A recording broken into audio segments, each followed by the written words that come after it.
ছাতিম ফুলের মিষ্টি গন্ধটা ঢেউয়ের মতো জানলা দিয়ে বয়ে এসে আমার সব বোধ বুদ্ধির চেতনাকে ধীরে ধীরে গ্রাস করছে। দরজার খিল খুলে বাইরে এলাম। মনে হলো কেউ যেন আমার নাম ধরে ডাকছে। শ্যামাচরণ, এসো, আমার সাথে এসো। আমি যে সে কবে থেকে তোমার অপেক্ষায় রয়েছি।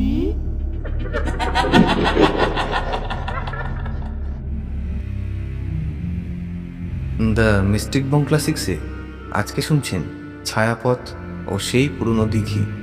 ভূতপ্রেত, তন্ত্রমন্ত্র, ব্ল্যাক ম্যাজিক এই সমস্ত কুসংস্কারকে আমাদের চ্যানেল কোনোভাবেই সাপোর্ট করে না।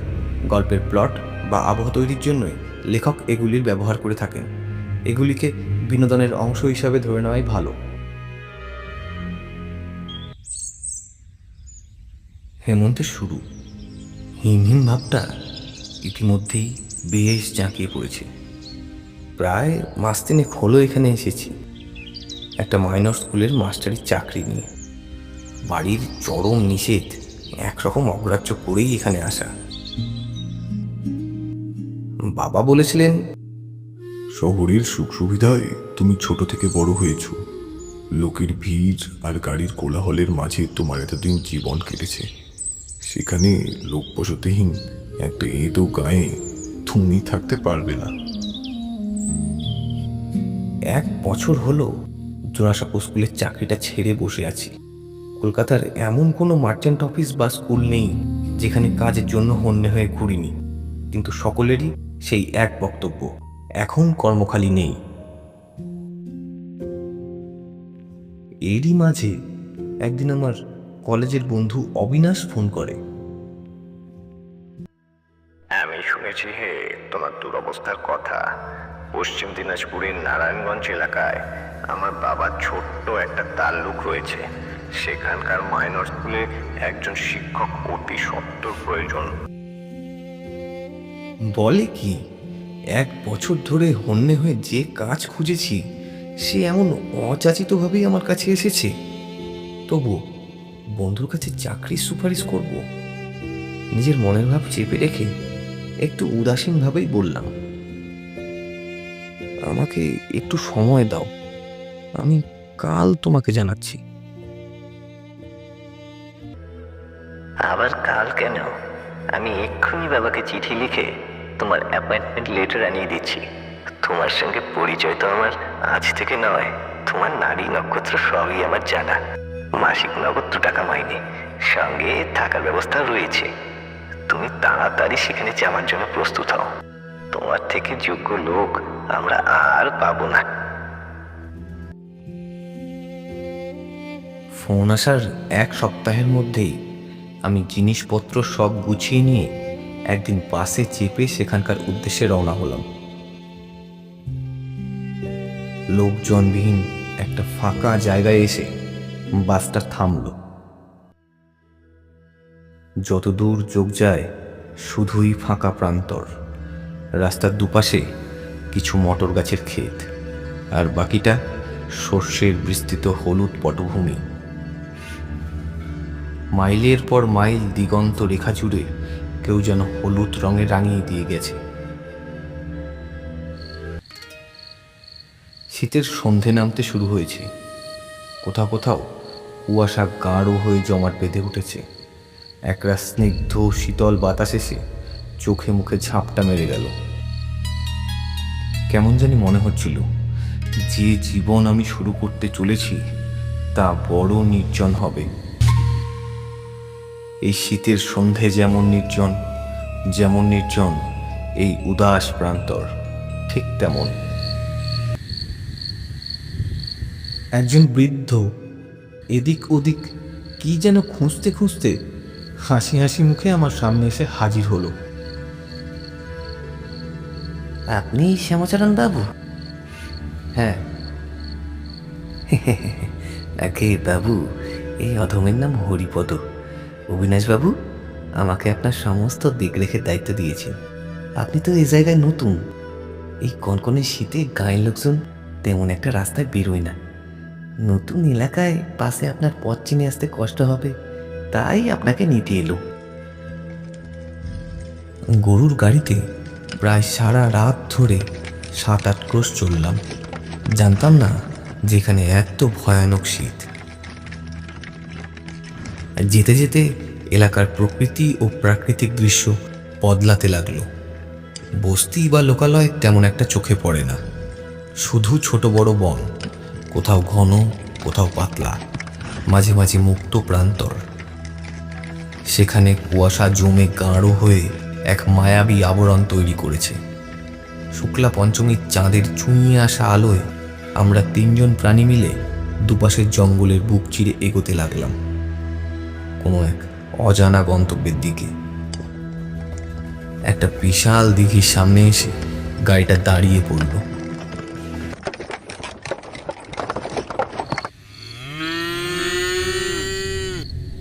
গরু দুটি অস্থির হয়ে ডাকছে, মনে হলো কিছুতে যেন একটা খুব ভয় পেয়েছে, তাই হয়তো আর সামনে এগোতে চাইছে না।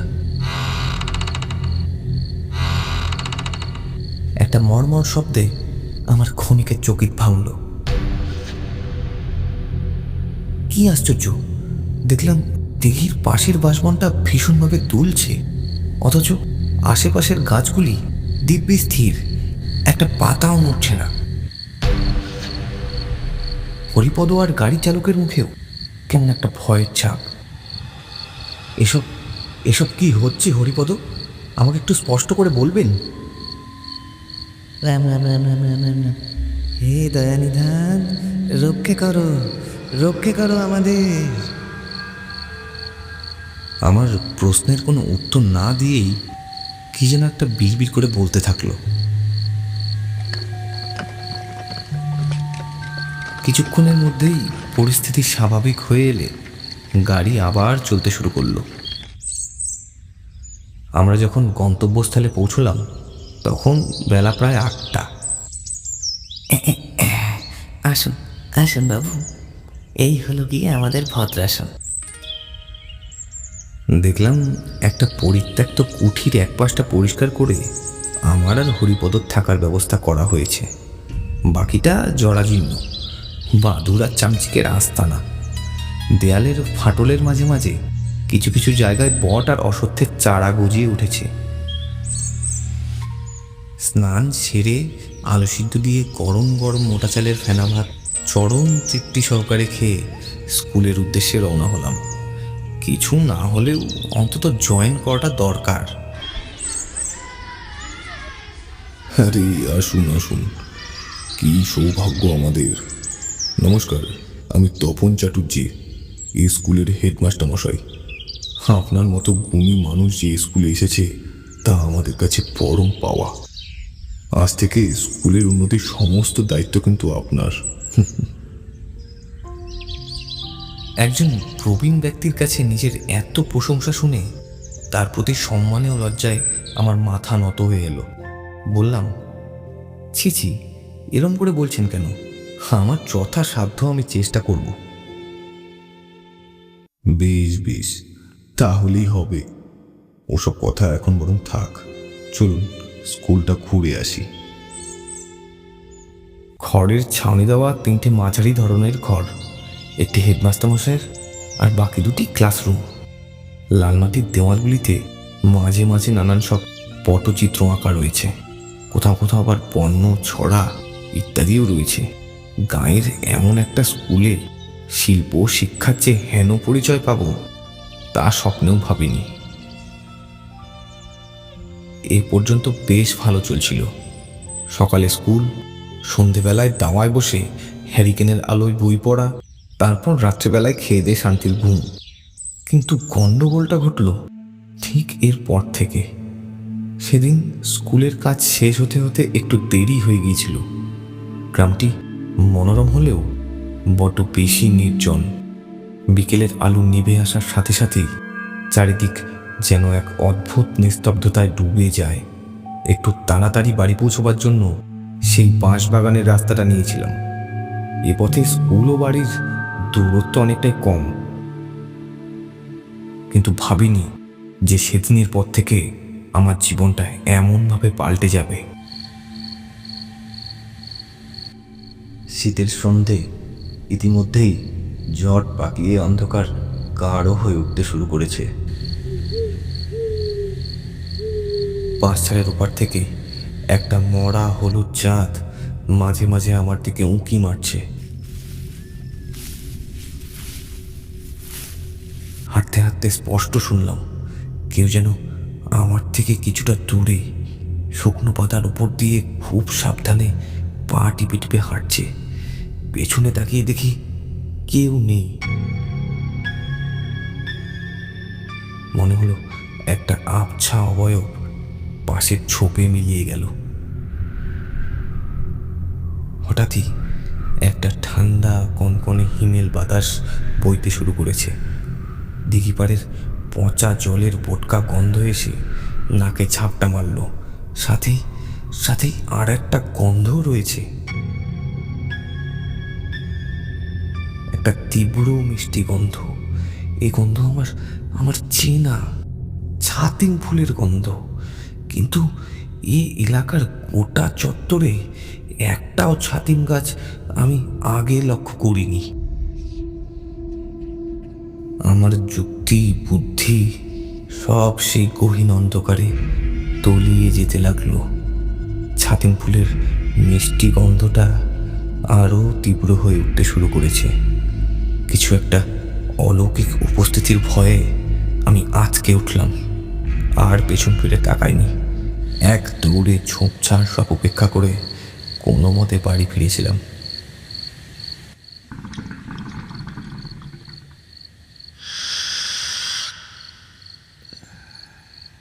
দেখি হরিপদ দাওয়ায় বসে মনের আনন্দে গুড়গুড় করে হুঁকো টানছে। আমাকে দেখেই সে হন্ততন্ত হয়ে এগিয়ে এলো। কি হলো বাবু, কিছু হয়েছে?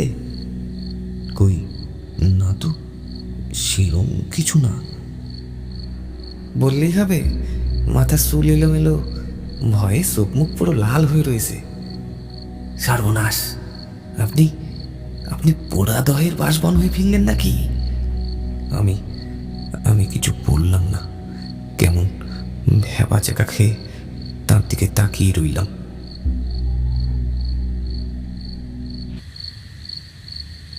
শুনুন বাবু, এসব গায়ের পুরনো ইতিহাস আপনার জানবার কথা নয়। শোনা যায় আজ থেকে বহু বছর আগে এ গায়ে জমিদার ছিলেন নারায়ণ প্রতাপ চৌধুরী। তার জীবন জুড়ে ছিল ভোগ বিলাস আর স্বেচ্ছাচারিতা। সঠিক সময়ে খাজনা দান করতে না পারলে তিনি প্রজাদের উপর অকথ্য অত্যাচার চালাতেন। তার একটি মাত্র মেয়ে মধুবালা, স্ত্রী কমলা দেবী সন্তান প্রসব করেই মারা যান। মা মরায় মেয়েটি ছিল তার বড় আদরের, চোখের মণি। রূপে গুণে সে ঠিক ছিল তার মায়ের মতো, অত্যন্ত কোমল আর দয়ালু।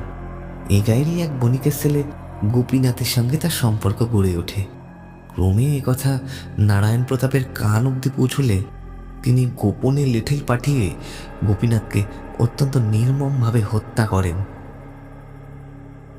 এই ঘটনা মধুবালা সইতে না পেরে একদিন গভীর রাত্রে ওই বাঁশ বাগানে চুপি চুপি পালিয়ে এসে নিজের গায়ে আগুন দেয়। তার আর্তনাদে আশপাশের লোক ছুটে আসে।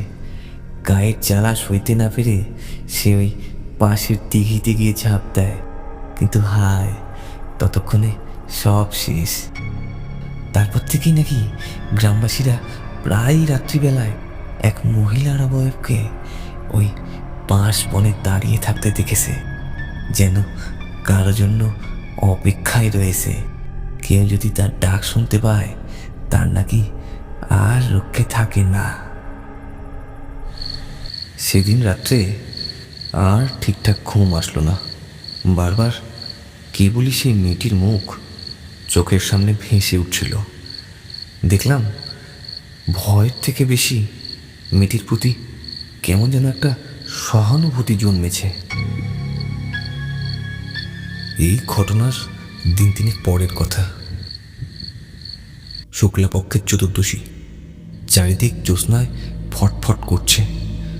সবে একটু তন্দ্রা মতো এসেছিল, হঠাৎই একটা আওয়াজে ঘুমটা ভাঙল। কানে ভেসে এলো একটা নারী কণ্ঠ।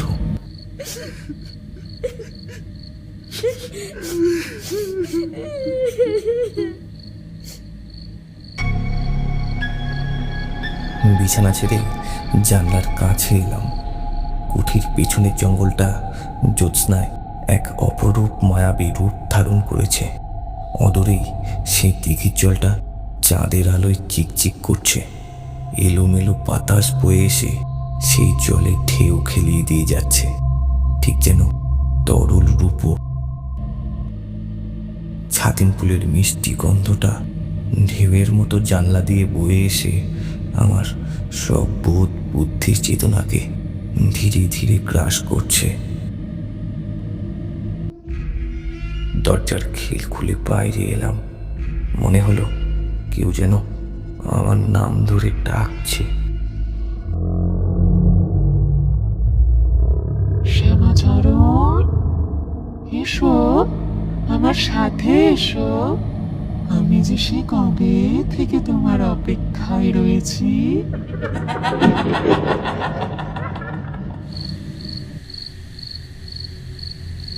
কুঠির সীমানা পেরিয়ে পা বাড়ালাম সেই বাঁশ বাগানের দিকে।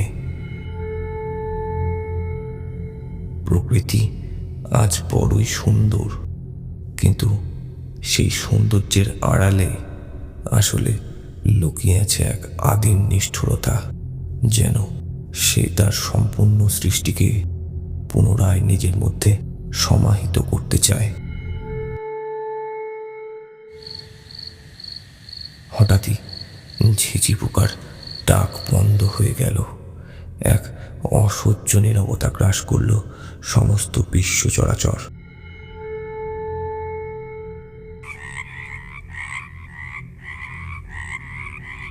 বাষ্পন পেরিয়ে দিঘির সামনে এসে থমকে দাঁড়ালাম। ঘাটের ভাঙা সিঁড়ির ধাপে জলের একদম কাছে কেউ একজন বসে আছে। পরনে তার সেকেলে লাল পেড়ে শাড়ি, যা ভিজে একদম চুপচুপে হয়ে রয়েছে। পিঠময় ছড়ানো কালো চুলে অসংখ্য জলজ শ্যাওলা লেগে তা প্রায় সবুজ বর্ণ ধারণ করেছে। এবার সে ধীরে ধীরে উঠে দাঁড়ালো, আমার দিকে ঘাড় ঘুরিয়ে ফিসফিসিয়ে বলল, এতক্ষণে আসতে হয় বুঝি? সেই কতকাল তোমার অপেক্ষায় এখানে বসে রয়েছি। লক্ষ্য করলাম তার চোখের মণি দুটো একদম সাদা। সেই ঘোলাটে দৃষ্টিতে একভাবে আমার দিকে তাকিয়ে রয়েছে। অজানা এক আতঙ্কের ভয়ে একটা ঠান্ডা হিমেল স্রোত আমার শীততারা বেয়ে নিচে নেমে গেল। পায়ে যেন কেউ মোটা সেগুলের বেড়ি পুড়িয়ে দিয়েছে। শত চেষ্টা করেও নড়াতে পারলাম না। শরীর ধীরে ধীরে অবশ হয়ে আসছে। চিৎকার করতে চাইলাম, কিন্তু পারলাম না। আমার সমস্ত প্রাণশক্তি কেউ যেন আস্তে আস্তে নিজের মধ্যে শুষে নিচ্ছে। মেয়েটি হাত বাড়িয়ে আমাকে ডাকছে। জলের নিচে অদ্ভুত এক জগৎ, সেখানে শান্তি, সেখানে মুক্তি। তুমি এসো, আমার সাথে এসো। সেখানে সেখানে কেউ আর আমাদের আলাদা করতে পারবে না।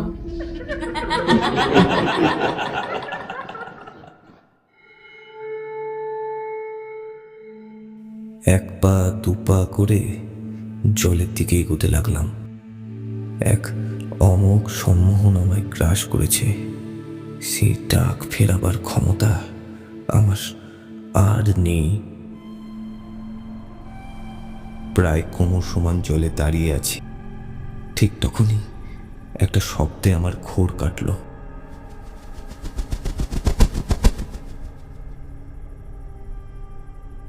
একটা প্রকাণ্ড বাদুড় ডানা ঝাপটাতে ঝাপটাতে আমার মাথার উপর দিয়ে উড়ে গেল।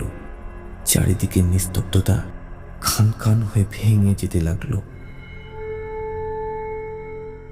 সামনে এখন আর কেউ নেই, শুধু একতলা কুয়াশা পাক খেয়ে খেয়ে জলের উপরে গাঢ় হয়ে উঠেছে। ছাতিম ফুলের সেই মিষ্টি গন্ধটা মিলিয়ে গিয়ে একটা পচা আষ্টে গন্ধের চারিদিক ভরে উঠছে। সমস্ত সাহস জোগাড় করে কোনো মতে জল থেকে উঠে প্রাণেপণে দৌড় দিলুম। পাশবন, কাটাঝোপ এসব কিছুই আর খেয়াল রইল না। একেবারে আছাড় খেতে খেতে রক্তাক্ত শরীরে কুটির দাওয়ায় যখন পৌঁছলাম, তখন আকাশে ভোরের আলো ফুটেছে। পরের দিন সকালে গ্রামের লোকেরা জ্বরে বেহুশ অবস্থায় আমাকে উদ্ধার করে। এরপর প্রায় দিন সাতেক আমার আর ঘোর কাটেনি। সুস্থ হওয়ার পর আর এক মুহূর্ত ওই গ্রামে আমি থাকিনি। চাকরি ছেড়ে আবার শহর চলে এসেছিলাম। কিন্তু আজও প্রতি পূর্ণিমার রাত্রে ছাতিম ফুলের সেই মিষ্টি গন্ধটা কোথাও থেকে বয়ে এসে আমার শরীর মন সমস্তটা জুড়ে ঘিরে ধরে। শুনতে পাই ভেজা শাড়ির খসখসে শব্দ। কেউ যেন এই সবে মাত্র জল থেকে উঠে ধীরে ধীরে আমার দিকেই এগিয়ে আসছে।